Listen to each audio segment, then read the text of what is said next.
And welcome back to Cottage Talk. I am Russ Goldman. Joining me right now is Max Cohen and Yannis.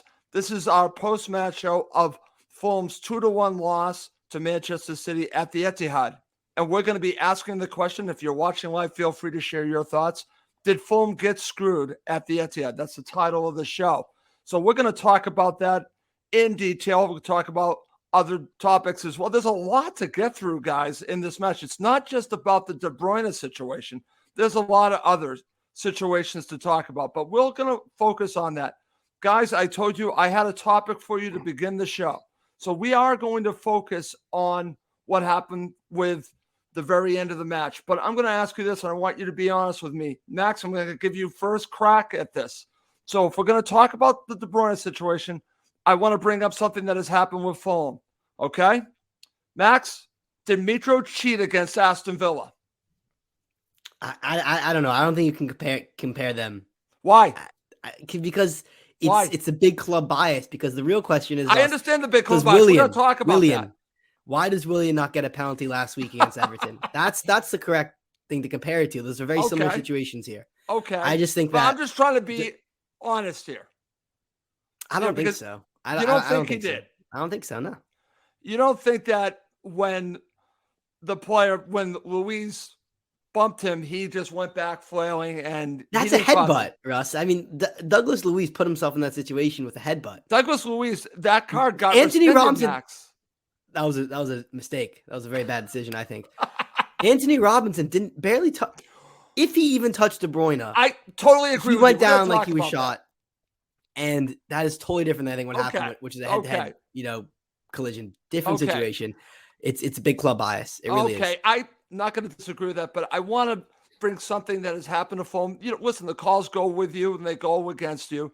This is one that went for Fulham, but if I got to be honest with you, I think Mitro cheated Villa. I'm just going to say it.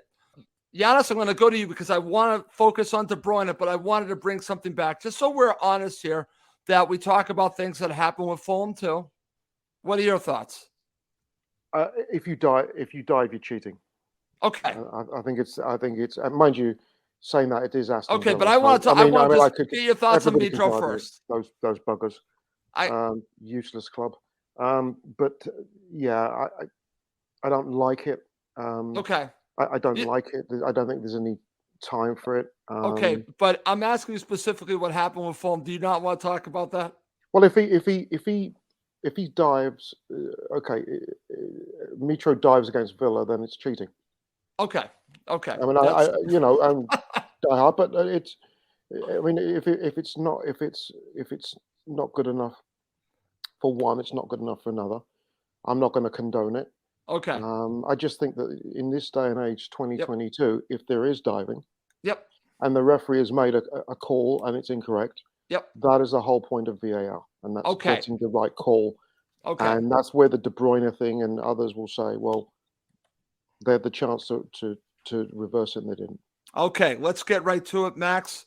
I think Fulham were screwed. It sounds like you did as well. I've watched this back several times. I actually put up some pictures, some screenshots, and if Anthony Robinson touches him, and I don't even know if he actually even did. The one thing that I saw from the De Bruyne situation is that De Bruyne looks like he makes contact first, and then he does his pirouette dive, whatever you want to call it. It's cheating in my book. So in my book, Fulham got screwed here. Max, your thoughts? Yeah, I think, it's so frustrating. It's disgraceful by the referees because they've been influenced by Pep, by De Bruyne, by the entire stadium at Man City. He gave into the call. He gave into it. And it's sad because it didn't look like he had any independence in that moment. You just knew he was going to point to the spot. And I think Yannis makes a good point. Where was the VAR check? It seemed like barely anything happened. No one even on the feed I was watching didn't even show a replay of VAR. It was just the kind of normal replay and boom, the penalty. It's sad. I think I've lost all respect for De Bruyne as a player. And the same thing happened 2 seasons ago with Sterling when they got awarded a penalty. Right. It's a pattern. That's the way the world works. That's the way the Premier League works. Big clubs and big moments get penalties. I'm glad that you brought up the Sterling one because that is exactly the same thing, Max. The league wants a title race, and it wouldn't have really fit into their narrative if Fulham, had gotten a point here. Arsenal would have gotten ahead. It's a joke because, as you said, Russ, De Bruyne goes down like he was sniped. It's not Yes. even a natural position, the way he falls and the way he swings out his legs. And again, looking at each replay, we do have to say, to be fair, I think Robinson was rash because he gave the referee a chance to make a mistake. The referee made a mistake, a big one, but Robinson didn't need to give the ref a chance because he should have known that anything in the box, the City players are going to go down and flop and appeal, and they're going to swarm the referee like they did multiple times that match, including when Cancelo got sent off, which actually was a great call. Yep. And they tried to change the ref's mind. Robinson has to be smarter. And I think, honestly, that's what Marco Silva said. We've seen Marco Silva apoplectic at refereeing decisions in the past. He didn't seem angry. He was more kind of reserved, disappointed throughout. Yep. No, very good there, Max. And I think Max might have stalled there. Yannis, I want to go to you. I want to get your thoughts on this because I see it as cheating. You talked about, you're honest when it comes to Fulham. So that's how I wanted to start this off by talking about a situation that happened to Fulham with Mitro. Yeah. But this is Kevin De Bruyne, where Max was going. It's hard not to think this way, to think that, the big clubs get these calls, the stars get the calls, but this is outright cheating. He knew what he was doing. He absolutely knew what he was doing here. This is cheating to me. Yannis, your thoughts? Yeah, it is. But again, I'm going to say, I thought the ref had a good game. If he's made a mistake, which he has, then that's why you have VAR, because every goal is checked. So his is done at the speed of the game. It's a split-second decision. He makes the decision.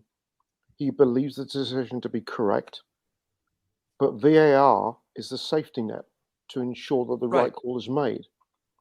Right. So That's the point of this that I don't understand, because I don't think they went to VAR. And Max, I think Kevin De Bruyne pulled your feed because you were just taken off our feed. So I want to get your thoughts. Why do you think, again, I've seen no talk about this. I'm assuming that this did not go to VAR, that this is a decision by the referee himself. I haven't seen any talk that says that this went to VAR. No. It doesn't make sense. I think, I don't know. Looking back, there probably was contact. I think it was very light and not enough to go down, but I think there was contact. And I think VAR looks at that and says, we can't overturn a call with contact because they're limited in that sense. But if the contact is perpetrated by De Bruyne, even if the contact continues with Anthony Robinson, isn't that with De Bruyne? Isn't he the one that should be responsible? Isn't he the one that should have been given a yellow card for simulation? I agree. But I think Chris makes a good point in the chat. I think sometimes the VAR is scared to overturn a call like that. Yep. And that's the problem. I'm going to share some comments from our friend Chris Goodwin. Kevin De Bruyne cheated, plain and simple. VAR should have intervened, and Kevin De Bruyne should have gotten booked. I completely agree with that. I don't know if I agree with this, Chris. Pep coaches his team to cheat. I don't know if I agree with that. I just think that, again, these are calls that Big Six teams get, that star players get. So that might be the case, but it irritates me watching this back that this happened, Max. And Yannis, I want to get your thoughts on this as well. What do you make of some of these comments from Chris Goodwin? I think, apart from his comment at the start about losing to the Jets, which I'll just overlook. Okay, well, I didn't share that, by the way. I didn't share that. No, he's right. But I think I've said this before. We've got a number of sports, hockey for sure, rugby union and rugby league, cricket, where even tennis, where they go upstairs if there's a call that's marginal, and they check. And it seems that the technology for those sports seems to work, and it's, you rarely, I mean, if you've ever, for the the viewers and listeners, if you've watched a rugby union international or rugby league, I mean, we've got Women's World Cup right now, Men's Rugby League World Cup and Women's World Cup. If there's a marginal call, the ref will go upstairs, and there's usually 2 or 3 people in the booth, and then you can hear the transparency between the actual discussions between upstairs and the officials with explanations in deep, where the referees go to the captain or the captains explain, this is the call that they've seen upstairs, this is the ruling. And in no sports, you Right. rarely, if ever, get dissension because they Right. make the right call. In this particular instance, I don't know if VAR was checked. They're supposed to check every goal. If they've done that, I don't believe this is a goal. And back to the comment No. about Pep coaching cheats. If Pep coaches cheats, then every coach is responsible. There isn't a coach in the land that will ever say, "Well, don't sort of admonish Right. challenges if you know where you are in the box or just outside the box." There isn't one. There's never been one at that level. Okay. De Bruyne's been around for long enough. He felt the pressure. Max has got it right because the challenge from Robinson was a little rash. All he needed to do was hold him up. He didn't, but that's fine. He's had a super season, but you still have to get the call right, and that's Right. where my problem That's comes what in. we've been talking about. This is not getting the call right, Giannis. Anyone that has watched this back, it's funny because I was listening to BBC 606. What was interesting is that there was a Man City caller, and he actually backed up what we're talking about. He said, you know what? Kevin De Bruyne, he dived. He basically said, I'm paraphrasing exactly what he said, but he was honest. And that's, I really appreciate the fact that a Man City supporter said that. I wasn't expecting it, but football supporters see this. And what drives me crazy, Max, is that we don't need this in the game. I want to get this completely out of the game. And it continues. And if we let these situations continue, then players are going to continue to do it. I think of Harry Kane, Raheem Sterling. These are great players. I'll put Mitro in there too. They don't need to do this stuff. They absolutely don't. They don't need to do it. They're great players without it. They don't need to be doing it. Kevin De Bruyne is one of my favorite players. I was so disappointed that he did this, Max. Yeah, but I think there's a through line of the things you mentioned, right? De Bruyne, Sterling, Kane. Yep. Players in big clubs, maybe we'll call Spurs a big club. Okay, so we're going to go back to the them. Big Six situation. Willian got fouled in a very similar situation last week against Everton. People are saying this online. Yep. A trip. Not a lot in it, but contact. I didn't think there was a lot in it, to be honest with you. The big team gets that call. De Bruyne gets the minimal contact call, and Willian doesn't because he plays for Fulham. That's what's so frustrating. It's not just that, the refs are giving out cheap penalties. They're mainly giving out cheap penalties to big players on big clubs. Okay. So let me ask you this, and Yannis, I'm going to go back to you. How much is this the human element? The ref, it's at the Etihad. It's a controversial situation right in front of him. And if he doesn't make the call, what happens? What happens to him? Does he get influenced by the crowd at the Etihad? Or I'm thinking if he's concerned about it, let it go to VAR. Let it go to VAR. Let them take a look at it. But do you think it's possible that some of these refs are influenced by the home crowd and maybe being a Big Six club, as Max is saying? Well, if it is, it's incompetence and it's corrupt. I'm sorry. I know I spent 27 years coaching, and I had enough. As I got later on coaching, I stopped arguing with refs. It wasn't the way it was at the start, but towards the end it was. They have a difficult job. They do. But the Premier League has the tools at their disposal to get the right call. And again, it's I watched an incredible game of rugby Friday night. It was actually the Rugby World Cup women's semi between England and Canada. It was both semis were fantastic. The England-Canada was one for the ages. The thing that got me, there were a couple of marginal calls in that one where the referee, who was Scottish, wasn't sure and went upstairs. And both of them ended up being reversed. One for England, one for Canada. And again, it's not because it's the women. There's no argument. They know that the right call has been reached. And that's what you expect at the highest level. And you expect the adherence and consistency. Now, if I was to be a cynic I could say, well, when Fulham become a top 6 club, we'll get calls like that. Right. And in many ways, I almost think, It's like the NBA. I keep going back to the yeah, it's the NBA. It's NBA. like I watch Jason Tatum now getting these types of calls that he would not get a couple years ago because he's a star player. It's the Michael Jordan rule, basically. Yeah, it That's is. what this is. Yeah, it's a shame. But in the Premier League. And it's irritating, as Max is saying, that it seems like it really is a Big Six situation. It could also be a star situation too, Max, because the star players get these calls in all sports. And De Bruyne is a star. And I'm just saying it could be a double whammy here, Max. It could be who he is and also the fact that he plays for Man City. Yeah. I mean, it was just sickening to see because we were comfortable up until that point. Yeah, and we're going to talk about that. And it kind of came out of not nowhere, but Leno wasn't making save after save in the stoppage time. It wasn't like we were just barely hanging on. We gave them a gift. And they created it. And the announcer said it himself. He said, De Bruyne won that penalty. He won the penalty. See, that's the point. He won the penalty. You don't win a penalty. You shouldn't be able to win a penalty, guys. You should be rewarded a penalty, not won one. That's the issue I have, Yannis. I'm glad that Max put that out. He won a penalty. That's trying to create something, Yannis. That's what bothers me. But you know what? I think, I mean, we all love Marco and his coaching staff and what he's done. Right. This morning when he got up and he looks back at the game tape and he looks at the flow of the game and the changes, we were getting stuffed until the Cello red.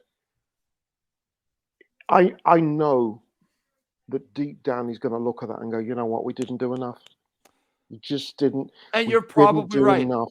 You are probably right. In we fact, I know you're around. right. We did. Yes. So second, because I have to, when Pereira scores the goal, right. I'm thinking, okay, hold it till halftime, have a chat with the lads, and then just come out. Just come out the buggers, because a couple of their players are. I mean, Grealish was having an absolute mare. Defensively looked at Aki. Well, I want to talk about that coming up, Yannis, because they weren't looking good, and I thought the second half we go, and we didn't.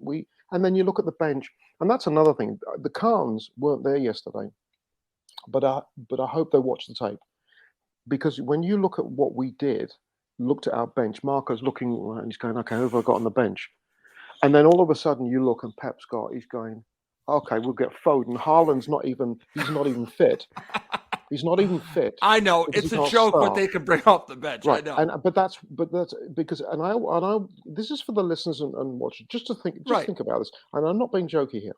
Okay. What would happen if we had Robinson, Ream, Diop, Tete, Pereira, Palhinha, and Willian on the bench, not as starters? We've lauded them all season for their great work. Right. But what would happen if for a second... If we had upgrades everywhere, basically. And now Marco's looking at the bench and going, And that's it. No, it's a fair point. Yeah, that's it. Listen, and the Khans have to look at this now and go, right, the next try, if you really want to get better, the players that have done so well now... Right. In a top team, if you want to get there, have to be the players that are on the bench. That's an interesting way to look at that. And Foden's a world-class player, but Foden's on the bench. I know it's crazy their bench. I know. And they can do whatever really they want to do. And we'll talk about Man City. The one thing that I will say, guys, before we talk about the subject matter that Yannis was bringing up, because I want to talk about the intent and my thoughts about that, is just to wrap this up. So I'm going to ask you both this question. We're talking about we're Fulham screwed. So I'm going to ask both of you this. First to you, Max. Did Fulham deserve a point? Yes. 100%. 100% deserve the point. Okay. Yannis, did Fulham deserve a point? Yeah, I think we did deserve a point. But the problem you got away from home at a team like that, in front of 52,000 fans, is the longer it's level, even with the adversity of having 10 men, something can go south. And that's you what always get that feeling that something's going to raise. Almost you're looking for it. And bugger if it didn't happen. Yes, we deserve the point. Absolutely. And you know, 2-1 we've lost to Arsenal, Yep. 2-1 we've lost to Spurs, 2-1 we've lost to City. We've not disgraced ourselves. Not at We've all. put in a good shift. This was one of those games where in the debrief tomorrow, Marco gets him in and says, okay, this has to be about growth mindset, not deficit mind. We talk about this in schools, deficit mindset, Right. growth mindset. It's not, okay, it's 1-1 versus 10. It doesn't matter if we got 10 Pelés. We now should go for the 3. We've got them by the throat, and we didn't. And Okay. and I hope we learn, because Newcastle, when they came to the Cottage, when that, what's his name, Chalobah got sent off, Yeah. they went for us. They killed us. They absolutely murdered us. And that's what we have to adopt. I agree with that, Yannis. And we're going to talk about that right now. Did Fulham lack intent? And I think it's pretty obvious that they probably did. But I'm going to caveat this topic with this, guys, because I've seen so many comments saying that Fulham were not brave enough. You've already mentioned this. They lacked the intent. And why was that, Yannis? So I'm going to ask you guys this question. How much did Fulham miss Mitro, BDR, and Cabano? How much did that affect this match and affect the ability to Fulham to go with that intent that you're talking about, Yannis? You didn't have these players. Yeah. You had Vinicius up front. You didn't have the player who was going to bring other players into it, hold the ball up with like Mitro. I think if Mitro plays, you get the intent. I think if BDR plays with Mitro along with Cabano, I think you'd certainly get the intent you were looking for. I don't know if we had the players on the pitch at the time to do what Marco truly wanted them to do. I actually, when I watched it back, guys, I saw what they were trying to do. They really didn't change their strategy, so I understand the frustration of the supporters. They were still trying to beat them on the break, and that pass would be just a little bit off, and it would be intercepted by a Man City player. They were trying to go quick. But they were not doing what you said, Yannis. They were not trying to dominate the ball. So I'm asking you, if these 3 players are involved, do you think it's a little bit different? This is a great question.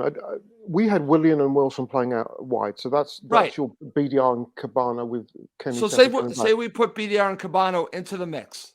I'm going to say no, because Okay. I thought Willian played well, and Wilson, I was really unhappy with his performance against Everton when he came off the bench last week. I was really vocal, but I thought he played well yesterday, and he did get us that penalty. He did earn us that penalty, and I thought for someone there was a dramatic improvement. Now Mitro, on the other hand, and I'm not going to take anything away from Vinicius. Okay. Vinicius is not a Mitro. But I thought Vinicius worked really hard yesterday. I thought he did too, Yannis. I'm glad that you said that, because he is getting some stuff, you know. Yes, he is. Because he's not Mitro. He's not Mitro.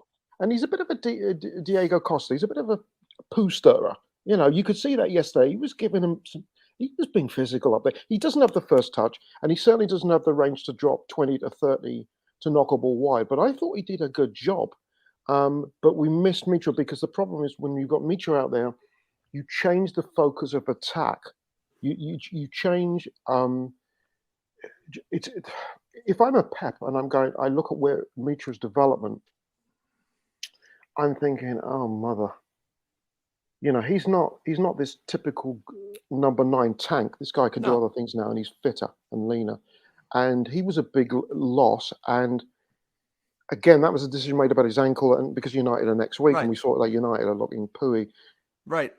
But yeah, Mitro was a huge loss. But the other 2, I thought there'd be a little bit of a slight against Willian and Wilson, because I thought they had good games. Okay. Much as I love Cabana's a massive loss, don't get me wrong. And BDR, but do you think that might have changed the intent that we did not see from Fulham? Do you think if just Mitro's out there? Yes. And then I'll go to Max. Oh God, yeah. Oh God, Okay. yeah. The way he's been playing, yeah, for sure. Because wouldn't that affect how Man City played this match too?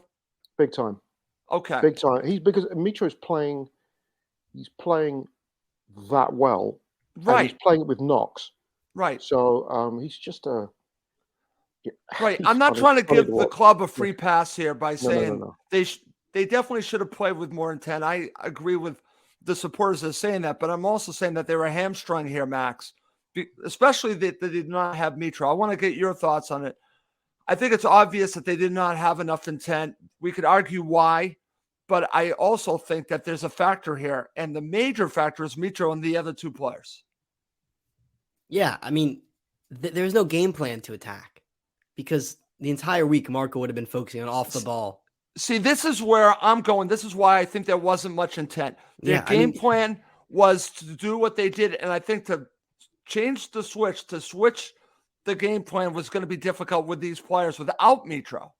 Yeah, and I think, honestly, you have to point fingers perhaps at the management of Mitro. Marco Silva made the gamble that the Man City away match was a match where we were not going to get points. And to play Mitro would have been a risk. And he said, I'm not going to take that risk. If this is, let's say it's Everton at home again, right? If this game was a different week, Mitro plays in a game which Marco Silva thinks is winnable. Because none of us here, let's be honest, thought this game was even remotely a chance to get even 1 point, let alone 3.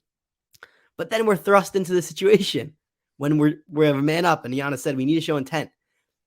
And that player's not there, not even on the bench. I think that's a mistake. I think put him on the bench at least, because there was nothing. Vinicius is not the player Mitro is. The wingers, although they're not, I wouldn't call them poor. Right. I think Cabana's a miss, BDR perhaps a miss too. But we just didn't have that mentality.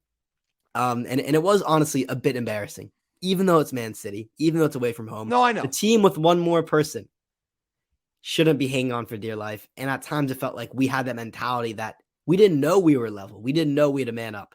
We just saw Manchester City at the Etihad. Okay, so maybe this goes back to Marco and the coaching staff. As you said, Yannis, at halftime, get to half, like you said. Why not change things up and go for it, like you said? See, I agree with you here because I understand getting to halftime. You have this game plan that, as very well put, that Max was saying, you've probably been working on this all week, and then you're asking the players just like that to change it up. And obviously, I don't think they were prepared for that. I think it's difficult to prepare for a situation where Man City's going down to 10 men and thinking, what do we do now? You should always be prepared for different things to happen. But I think the game plan, Yannis, was to do what they did. And now you're going to switch it up. Maybe they should have thought about that at halftime and said, how can we change the momentum here? How can we get the ball? Instead of really sticking with, like what you said, what they were doing beforehand. And you know what, Ross? I'm going to get absolutely murdered for this next comment. So don't worry about it. I'm going to get it from the beginning of the show, too. The bullets are going to come flying. But I can't believe I'm going to say this. Go ahead. Something that Scott Parker used to say. Oh, here we go. Okay. Wow. But hear me out. Okay. He used to talk about... we're not talking fine margins, are we? No, but he used to talk about players being brave. Oh, okay. And you've got to be brave. And that is where I think we needed not individual players, but collectively. Because remember, they do the job beyond the white lines. The coach does so much. Remember, he's got his bench and what you've got. Players on the pitch have to be brave. Okay. Collectively, they have to be brave. And what that looked like yesterday was a little bit more intent in terms of attacking. And that is a Scott Parker-ism that did come true. Because I think you look at Newcastle again when they played us at the Cottage. Right. Maybe not so similar, but they went for the jugular when we went down to 10. They did. And I would rather, honestly, have lost 4-1 yesterday if we went for it, knowing that it was a game where we weren't expected to get anything out of it, where we created something out of nothing. Okay. Then sit and sort of ponder, and play chess, and then get burned like that. Because that's the frustration. And I'm not going to blame Marco, because you've got a captain out there, you've got a vice captain out there, you have 11 professionals, you are a man up. Something has to give. I mean, maybe that was one of the things about bringing Tom Kearney on, that you're bringing the club captain on. Right. But it just didn't seem to click. And again, we're not deep. No. Dan James comes running on, and I actually called it before. I said, if you put him up front just to run around like a headless chicken, he might get a mistake out of them. Right.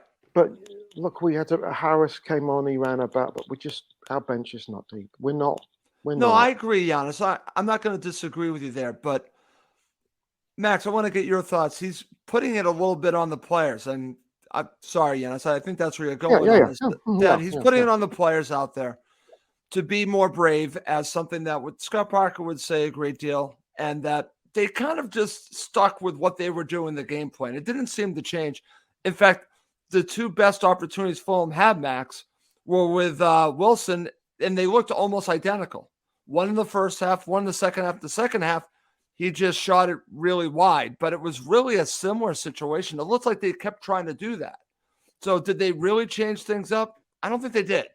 I think they continued on the path from the beginning of the match as they were feeling as Man City playing with 11. I don't think they changed much when they went down to 10 men. I could be wrong, but it didn't seem like they really adjusted. I'm talking about Fulham. Man City adjusted. Fulham did not. Well, what Silva actually said in the post-match interview was interesting. He kind of What did said, he say? Man City just shifted to 3 at the back and stayed Right. their same attacking, Exactly. which is funny, but it actually comes to mind because it says Fulham, they didn't see Fulham as a threat. Normally when you go down to 10, you shift more numbers back and maybe take off a striker, take off a winger. Yeah. Man City said, we're going to keep our same attack and put 3 at the They back, didn't knowing Fulham wouldn't show that intent, betting on it, which Yeah. was correct. Yeah, But they were it was right. kind of genius by Pep because it didn't allow us to do what we thought we would do, which is normally when you're up to 10, you're up a man, you control possession, you push the team back. City did that to us. Yeah. Which was humbling. But that's how football works when you have a team. I think the best team I've ever seen assembled ever. I think that's It's an incredible team. Let's be honest here. The bench and the starting 11 and the wealth at their disposal. It is remarkable. So if there's ever a team who would humble you and embarrass you when they have a man fewer, it's going to be City. Okay. Yannis, I hope you don't take offense to what I'm about to say, but with the darkness coming in, you kind of look a little bit like Alfred Hitchcock back there. So, but I mean actually, that in the nicest way. I mean, hey, you know what? Something was just said actually is going to be marinating, because if that is the case and Pep did that, then that means Marco has to do better. Yeah. And you could. I mean, I will defend him in the sense that he didn't have the horses, but if Pep based that rest of that game plan on the fact that Cancelo was off, but that they didn't fear what Fulham could bring, because he was able to think about the way Marco would coach for the remainder of the game, then Marco's approach has to change. So it's a growth point for him. That and I'd say well played with Pep. But it's one I think that if the more he thinks about it, the more he'll go, oh crap, we really should have done a little bit more. I mean, and we battled so hard, but again, I think that's the frustrating part here. Yeah, I think I can't look at this and not say that the players didn't give everything that they could. The only thing I can say is that they stuck with the game plan that they had, and they were just going to play it the way that they probably were going through during the week. They really didn't change it. They just stuck with it, and it didn't really offer too much. Like I said, you have really two opportunities, as we said, that both from Wilson, really. There are a couple of other opportunities that they tried, but it wasn't enough. And part of that, and let's give credit to Man City, because Man City are Man City, as Max said. I think they're the best team in the world right now. And the fact that it took them in stoppage time to get a penalty that I think is cheating to beat Fulham, I think there's a reason to be proud of that. I think there's as I said after the match, I'm proud of this team because they took who I think is the best team in the world all the way to the brink, and they had to win it with what I think of extremely questionable, and I'll say cheating moment to beat Fulham. That to me says something about the team that we're watching, guys, is that they've come that far. You said it, Yannis. Arsenal, Tottenham, now with Man City. We've gone toe-to-toe with these teams, and they're beating us by a single goal. They're barely beating us. They're beating us, but we're hanging with them. That's progress. So I understand about being disappointed about the lack of intent. I agree with all that, but I'm still proud of this side. I'm just going to leave it there. Guys, let's move on. Let's now talk about what you felt like when you saw the starting 11. Yannis, I'll give you first crack at this. I know when I looked at it and I said, oh no, Mitro. That's the first thing that I said. Yeah, that was the main talking point. And my first thought was, okay, we've got our friends from Old Trafford next week. They have a midweek game against Villa in the Carabao Boo Cup. So he's, Mitro's not ready. BDR is obviously suspended. Yeah. Willian stays in. So do you bring Dan James in, or do you bring our friend Harry back in? And Harry came back in, and it was a good decision. The other big decision, talking point actually, was the centre back pairing, and I think I'm hoping yesterday buried any sort of doubts in terms of the suitability of Issa Diop playing at the back, because I thought he had an excellent game yesterday. I thought commanding. I think he looks a lot more comfortable with Tim Ream. They really didn't put a foot wrong yesterday. Leno, the goal, the Alvarez goal, I think he'd want to come. He'd want back. He got a hand to the penalty from Hall, and they were targeting Tim Ream though. They were targeting, but he held his own. Tim He held his own. The back five on the whole held their own, and I thought Diop had an excellent game. But Mitra is a big loss. But Vinicius is. It is what it is, right? You know that Vinicius is going to go out and work hard. He may not score. That's fine. But let me ask you this, Yannis: do you think Marco was considering the Man United game for Mitro? Do you think that's a factor in all of this? Rest him this week? 100%. Okay. Because Man U are. I watched the Villa game today, and I'm sorry, Villa are an extremely ordinary. We know that ordinary side. Absolutely. Man U, ever since the Ronaldo nonsense kicked off, Ronaldo has started the last 4 games. He's played 90 minutes in all 4 games. Right. And today he was given the captaincy. He looks a shadow of himself. They didn't have Fernandes because he was suspended, but they looked so ordinary. And the goal that they scored was a sure 25-yarder that took a wicked deflection. So there was an element of luck. And Villa, I'm sorry. Nah. So they're struggling. They're in a difficult spot. So he's thought, okay, we'll rest him a week. Yep. Let's get him ready for United at the Cottage, of course. Going to be a full house. I thought that was a good decision. I'd still stand by that. Yeah. Okay. Max, do you agree with Yannis? Do you think that Marco was looking a week ahead to Man United? That's the reason why we didn't see Mitro. It was more to protect him and get him ready for Man United. Yeah, but also, let's think about Mitro. He has a World Cup coming up. I'd say for Alexander Mitrovic, playing in the World Cup for Serbia, it eclipses anything he'll do for Fulham. I just think that's how he views his country. He's one of the, if not the leading goal scorer up on the charts. He's a legend in Serbia. Who's to say that Mitro isn't going in there and saying, hey, boss, I'm not up to it. I don't want to risk it. Okay. There was actually interesting. No, you raised a great point, Max, because there was something that came up on Twitter last night. I don't know the validity of the source. Okay. But stated that Mitro is actually back in Serbia right now. Oh wow. Yes, and Colm's just actually posted it on the bottom here. He's just posted. Yes, and I read the same thing as you did, Colm. Now I don't know if that is true, whether he's maybe shut it down. And he's whether he won't play, or maybe he's gone back to Belgrade and he's got some extra help with his ankle. They all have their private insurance and what have you. It's a possibility. I hope not. But Max's point to what Serbia being the priority, absolutely, and it'd be a shame. But then, how many players would you put in that spot right now that will be playing scared? Well, that's what I was gonna get there in this final match, not just for Fulham, but in the Premier League and around the world. How many players could we see this week that are either playing scared or might not tempt if they're dealing with something? So you know what?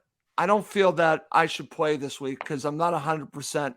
And part of that could be because of the World Cup. And in which case, we've made a big mistake because we should have a combination of Italian and Norwegian players. Because Haaland after next week is going to be on a beach. Right. And every Italian on the planet players will be on the beach. So if we'd had half Italian, half Norwegians now, we'd be laughing. Absolutely, but we don't. But jokes Okay. aside, Okay. I think it's a very serious Okay. point. Look at the players that are not going to be playing. I mean, Pogba's out. Right. Chilwell is probably going to be out. Loftus-Cheek will be planted on Jupiter sometime soon, with a bit of luck. But there are players with injuries, and this is Right. Alphonso Davies of Canada went off limping with a hammy yesterday for Bayern Munich. So there is, Oh no! Wow. yeah. So there's a Wow. lot of nervous. And can you imagine? You know that you're going to be on that. I almost said boat, but plane, The plane. Yeah. and then the last game before, you're away to some schlup team, and then you get injured, and it could be the last chance You're you have of playing playing in the World Cup. Bournemouth. I hate that. Yeah, I don't know why I Bournemouth. thought Yeah, of that. You're playing Bournemouth. Bournemouth, or you're Yeah. playing Nottingham Forest or something Oh, like that, oh, just and you get send me injured. to Saturn right now. Do it Right. now. No. Listen, I think that it's just something to think about when we watch this final match for Fulham and other matches leading up to the World Cup. I think it's going to be interesting to see how the players react to it. So I just thought I would bring that up. Okay, It's guys. nervy, right? It's nervy because a lot of these players' contracts are linked to bonuses and the possibility of Yep. playing in the World Cup. So there's going to be. I mean, I'd be curious when we play Man U, Yep. and actually the Premier League wide, how many players that would normally play may be held up because this is, of course, the first World Cup that's done in mid-season. Right. How many will? It's going to be interesting to see. Okay. Very good. Okay. Coming up next, we're going to break down this match and we're going to end with man of the match. Okay, Max, I'll go to you first and we'll go through the key moments, but just overall, obviously there are key moments that are going to dictate probably how you feel about the first half, but just analyze what you watched in the first half and then we'll talk about these moments in the first half. Oh, looks like we lost Max once again. Hopefully, you got him. I don't know what's going on. I don't know if Kevin De Bruyne keeps pulling the plug there. No Yannis. kidding. I don't know what's going on. So give me your thoughts on the first half. I thought it was very entertaining, actually. City came out and did what they do best. We didn't seem to be able to get a... There he is. It's Mad Max is back. The Wi-Fi's dodgy. I don't know what's going on. It must be De Bruyne. Or it's Pep. I'm going to blame it on De Bruyne. Yeah, I've always had a thing about the Belgians. No, they came out. We couldn't seem to get a touch. It was, you know, it was. I mean, the Alvarez goal was well struck, but again, Leno's gone down too early. We've just hung around, and then it was Pereira. It was a brilliant ball that set up the challenge on Wilson, and yep. You know, you're thinking, we don't have Mitro as our penalty taker. Who cares? Didn't matter. Pereira slots at home. No. And it was a very, very good first half, and it was cat and mouse. Remember, look, City just beat teams up for fun. That's what they do. And we held our own. I thought our shape was pretty good. Yep. And it was entertaining, and I was pleased we went in at halftime and 1-1. I thought, wow, we might get something out of this. Exactly, Yannis. Over to you, Max, now that you're back and Kevin De Bruyne is leaving. Hey, Max is back. So let's talk about Man City's goal. And Yannis just talked a little bit about it, so let's focus on that. And I thought that Alvarez was targeting Tim Ream. It didn't take much. He had just a little space. Tim Ream was basically closing him down just a little too late. And but what are your thoughts about Leno here? Do you think, along with Yannis, that he did not play this the right way here? Yeah, I mean, he anticipated the ball going one way and it went right down the middle of the goal. It was hit well, but as a keeper, you should have done better. You have to react. I mean, yeah. I don't know how often we see this with goalkeepers, but I was shocked that Leno did that, honestly. Okay. He's a quality keeper, and he gambled, and he looked quite silly because he went right down the center of the goal and hit off the bar. But if he doesn't dive, that's a pretty simple save. Okay. All right. Very good. Okay, Yannis, back to you. Let's talk about Fulham's goal. But before we do that, I want to get your thoughts on the challenge from Cancelo. And what do you think he was thinking here? Because this was like something that I was watching today in the NFL. It was stupid. It was a stupid challenge. And you know what? This is why I'm not as, I'm not as rambunctious on Pep. Pep when Cancelo came off, Cancelo's having a moan and Pep's going, "What are you doing? What are you doing? You're just like you in the wrong position, wrong time. You didn't do the right thing. It's a stupid challenge. It's reckless." And he's got a red. He's got a red. I mean, it was a good refereeing call. And Cancelo can have absolutely no complaints. It'll piss me off if I find out that they've appealed and it's removed. Okay. But it's reckless and it was a penalty. Absolutely. And Max, without Mitro, does it matter? Because I'm a big fan of Pereira here. Okay, I think Pereira is not getting enough talk here. Not here amongst Fulham supporters, but just internationally. I think Pereira is playing fairly well this season. And he just came up here and just slotted it home. It looked very easy. He did a great job here to score the goal. And it wasn't easy. That's a big pressure environment against Ederson, a good goalkeeper. Huge away pressure. At City. Yep. Great pen, sent him the wrong way. And, as the commentator remarked, he doesn't get to take many for Fulham, considering Mitro is very much number one. Just a really great shot. And let's also give credit to Vinicius in the build-up, though. He did play. I'm glad that Gary you're Wilson saying through. that. Yep. I don't think he had played a very good game, but we have to acknowledge in the goal-scoring play, Vinicius set up that penalty. Okay. All right. And by the way, I was going to say, just to look ahead, 7, because we play them next Sunday. Yep. Nobody on that pitch will be more motivated in that game than Pereira. Oh, absolutely, Yannis. Feasting off raw meat for the week. He's going to be so fired up, and I think he's been a really pleasant addition this year. He's done, I think, played really well, and he's going to be so freaking fired up for that game. I totally agree. I hope they start Scott McTominay just for fun, just so Pereira can spit him out of the sandwich.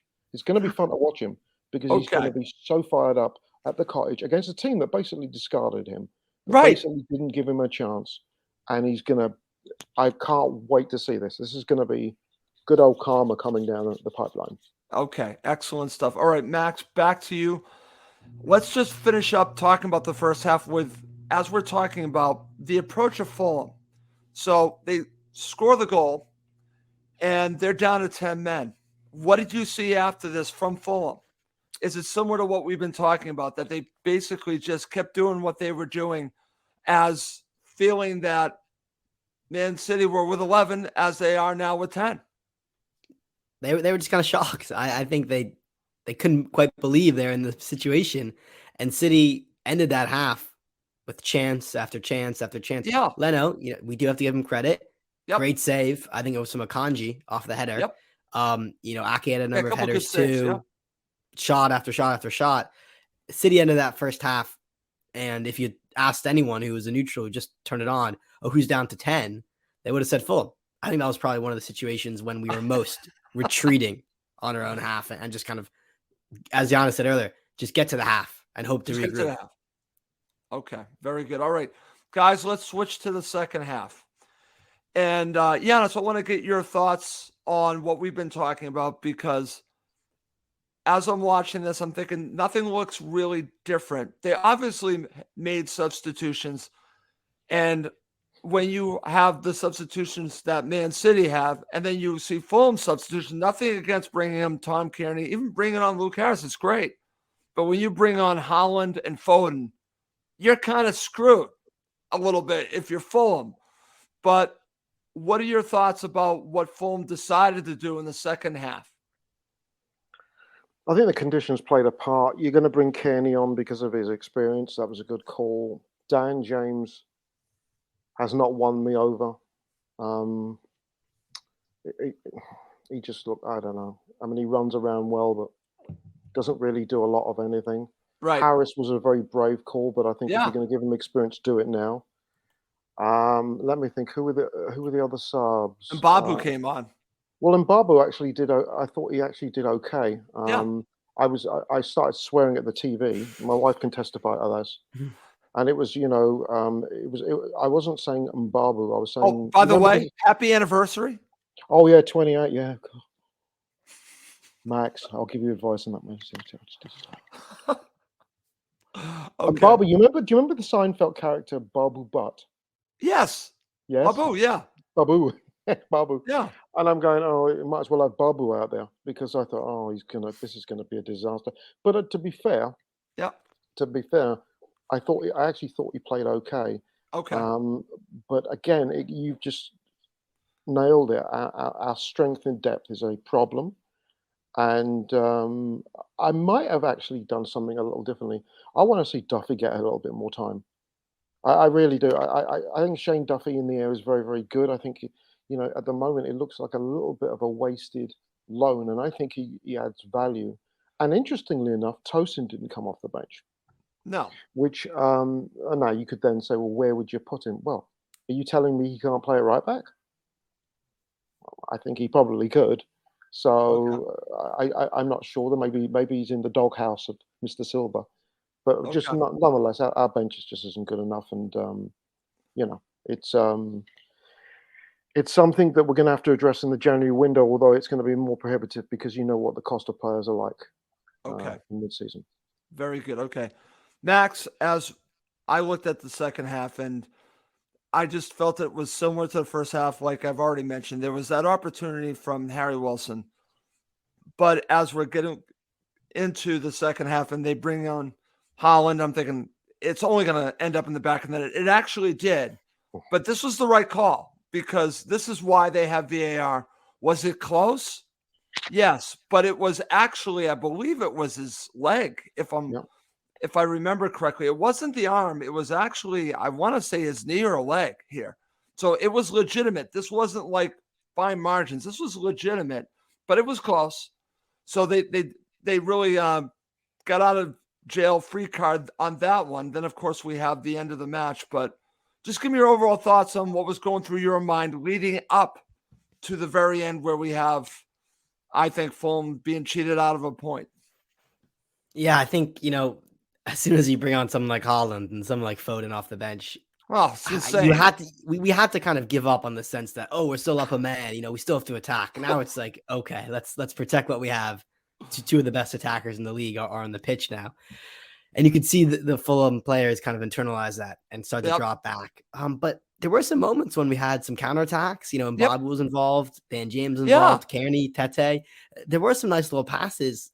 No shots from it, of course, but right. But they were starting to move it. I'm glad that you're bringing this up. And it was that kind of weird, juxtaposition of as the match went on, the game got stretched, and just as City kind of poured forward, we also had some of the best attacking passes. We had the whole match. Yeah, came right before the goal. And I just remember the commentator curse. He said, Leno, it was two kind of goal kicks, and Leno was wasting time. And he said Fulham looked pretty comfortable here. And things like that, you just always remember. And I was actually and I think I have to take some blame too. I was just about to text my Arsenal supporter friends. I was going to say, we're welcome. Helping you, right? Yeah, I was going to say, you're welcome. And then, of course, we already talked about what happened after that. Okay. So let's end talking about this. We've already talked about our feelings on this being, again, is it cheating? It's, we're Fulham screwed. We already talked about that. But Yannis, talk to me what you said to yourself or what you said to your lovely wife when this actually went down. Initially, I thought it was a penalty. Okay. Just from and what was interesting, that Robinson's reaction was like, "Oh God, did I just do that?" And I thought, "Oh," and I wasn't prepared to have a go on because I thought he had a good game and he's had a great season. So no, I think he's been super. So yeah. And then it wasn't until later on that you realise what's happened. But I thought there was an air from the 70th minute on. I thought there was an air of inevitability about the outcome. Something was gonna happen. Yeah, something was going to happen. And actually, Chris has just put something down here. I love this. Should Fulham send Dan James back to Leeds? I'll answer that. Yes. He doesn't give us any value right now. I'm not saying. I don't mean. I'm not seeing it. I don't see what value he brings at the moment. And he's asked me if Maddison should go to the World Cup. Chris, yes. James Maddison is mint right now. Mint. But no, it was so. What do they say about inevitability? Life, death, taxes. Yeah. 20 minutes to go against City up there, against 10 men, and we're sort of going, yeah. It sort of it was coming. It was just the dramatics of when it happened that sort of was a little annoying. But at least they played their hearts out, and They did. yeah, They did, Yannis. And I don't want that to get lost in all this, because right after the match, I tweeted out, I'm proud of Fulham. They took who I think is the best club in the world all the way to the brink. And then we have this situation that's how they won. And they celebrated like they beat Fulham in the championship. I'm talking about the Champions League final, not the championship final, the Champions League final. I mean that. What does that, Max? What does that tell you, that they were celebrating to such a point that they beat Fulham, and they beat Fulham this way? And I've watched videos from Man City supporters, and they're treating this like such a victory. And I'm thinking, but you beat us. Haaland took off his shirt, like he won the World Cup. Yes. And it's funny. I saw an interview with him. He was nervous. He was nervous taking the penalty. Like, they put a lot on this. It was a bad penalty. It was poor. Leno should have saved it, in all honesty. It wasn't good. Okay. Yeah, it wasn't good, no. So let me ask you. I've got Yannis's thoughts. When did it happen? How did you react? Well, when the penalty was given, they showed the replay, which everyone's seen it, and I was almost certain they were going to overturn it. Okay. Like, there's no way. There's no contact. I'm just waiting for VAR to come in, and it didn't. And then I was just kind of resigned to the fact that it was probably going to go in. And it was just gutting. And it was that. I think that moment hurt just as much as any moment this season. Okay. Fulham this season, we've had it. Let's just be clear. The first 14 matches have been exceptional. Yes. Have been some of the best times supporting Fulham in recent memory. We've gone toe to toe with the best teams in the world, and very often come out with a very credible result. This was a real heartbreak. This is a real heartbreak. I can't think of a moment this season when we were so gutted. Okay. Well, let me ask you this. Dealing with this and dealing with how Fulham have started, I'm going to say this, and this might shock people. I think the Leeds United victory looks even better now. Look at what's going on with Leeds United right now. So maybe what Fulham have accomplished so far is even greater than we're giving it credit for, because they are going toe-to-toe with all these teams, and they go to Ellen Road and they beat Leeds United, and they've won matches that people aren't expecting them to win. I think we should be proud of this team. This is a disappointment, Max, but it also shows at the same time how far Fulham have come, that you have Man City celebrating like they had won the Champions League final against Fulham. Think about that. Yeah. I think we'll learn a lot from next week too against United at home. Yes. We're playing a big team at home. Let's see what kind of atmosphere, what kind of fortress we can develop. We had the Liverpool match and hasn't really been one since. Right. No, I hear you. It should be interesting. Guys, let's end with talking about man of the match. Max, I'll go to you first. Who's your man of the match? Ooh, that's actually really tough. Kevin De Bruyne. I don't know. I might just have to say Harry Wilson, because he created this. Without Harry Wilson, there's no red card, there's no penalty. Okay. And he had the other big moment. So that's a Harry Wilson. He did. Harry Wilson, interesting. Yannis, man of the match. Ruben Loftus-Cheek. Okay, now we're really. Why don't you say Floyd Ayite? Oh God, who's he? You know what? I thought Pereira played very well. Paulinho. By the way, we don't have Harrison Reed next week. Don't forget, because he got his fifth yellow. Yes. I'm going to give it to Issa Diop. I thought he looked so calm on the ball. He looked assured. With Tosin, you always think he's got a mistake in him. And Diop seems to have improved with game time. And I think that Marco has him as the number one. Okay, so if he's the number one, is it going to always now be Tim Ream? Or does this give an opportunity for Tosin to partner? No? He's not droppable. You can't drop Tim Ream. Okay. But one thing, Max, do you agree with that? Yeah, I mean, at this moment, he's captain. He's captain. Unless he makes a massive string of errors, he's one of the first names in the team sheet. I think the only thing that scared me, and maybe it's Man City, and we can throw that away because it's Man City. Man City really targeted Tim Ream in this match. I thought he played well, but you could see the weakness, the age of Tim Ream definitely on the right-hand side. They were targeting the runs. They absolutely were. But how many teams can do that?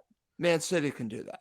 Yeah, So, and that's the view. I mean, just watching the goal that was disallowed, the Holland's goal that was disallowed. yes. We've got to give credit to this kid. I mean, he is an utter phenom. He is that good. I mean, That's crazy. he's I agree. crazy good. I mean, they spent 60 million on him. To think that Liverpool spent 85. Sorry about this one, Chris, but spent 85 million on Darwin Nunez. I know. Sorry, Chris. Holland does things, and you just have to shrug and go, what do we do? Yeah. And Max was right that he didn't take the penalty. Well, maybe Leonard could have gone down for it. Yeah. But City are a fantastic side. Oh, and they we are. went toe to toe with them. And this week, Marco's going to need to do a little bit, picking them up and what have you. But the last game before the World Cup, if you can't get motivated for playing Man U at home, the boys will be frothing. BDR will be back. Tete will be there. I think now the only thing is going to be who do you bring in to replace Harrison Reed?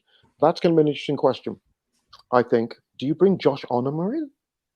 Do you bring Tom Kearney in? Kearney, come on. I think that's obvious. No. Who?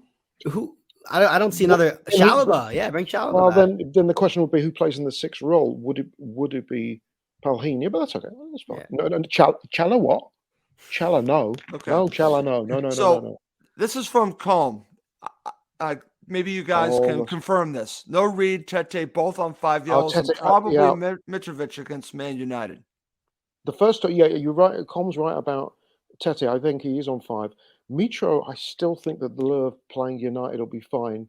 Okay. But we've got BDR in there, and Wilson, and let's not forget, we can slot. It won't be Chalobah because he's played his last game for the club.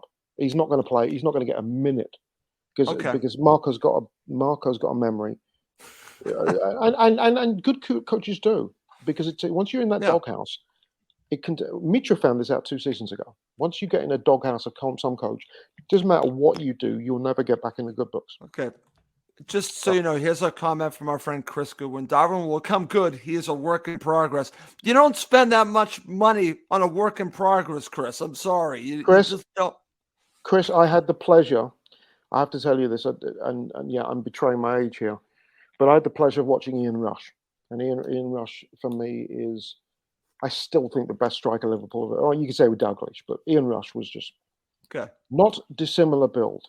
But Nunez is a very, very poor man's Ian Rush. And that's all I'm going to say. Ian Rush was an unbelievable player. And Nunez, he could come good, but they miss Mane, by the way.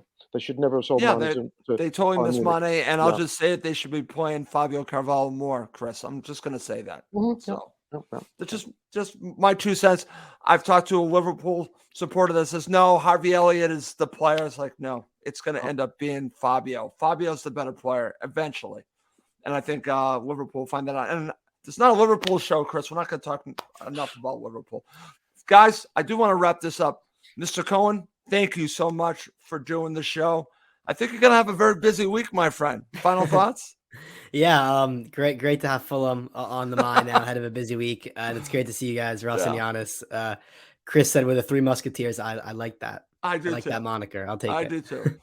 You got the beard. I think you're more D'Artagnan personally. But because Russ and I had a clean. I had a shave last night. I don't know. Clean shaven. I was thinking more of like the Three Stooges, and I'm probably curly. So that's what I was thinking.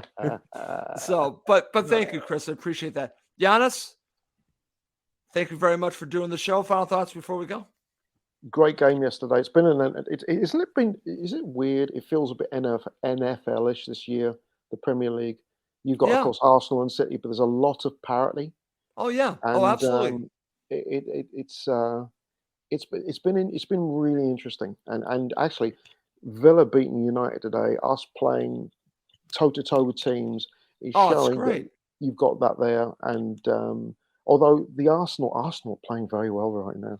I watched the match this morning, my I friend. did too. They are legit. I've Yeah. said this. I think Arsenal will have a shot to win the league. I think they're legit. And I bet Real Madrid are kicking themselves because when they signed Martin Odegaard, he was 17. What a great right? player. Yeah, and they thought this guy was going to Yep. be an absolute worldie, and they didn't have the patience for him, and he got thrown around on Great loans. player. And Arsenal finally got the best, getting the best out of him. Absolutely. Mhm. Absolutely. Well, guys, we do have to wrap up this show. As always, and as our friend Cole mentions, I didn't mention this at the beginning of the show because I wanted to really get going. Please do subscribe on YouTube and Apple Podcasts. And Cottage Talk is now part of the talkSPORT Fan Network.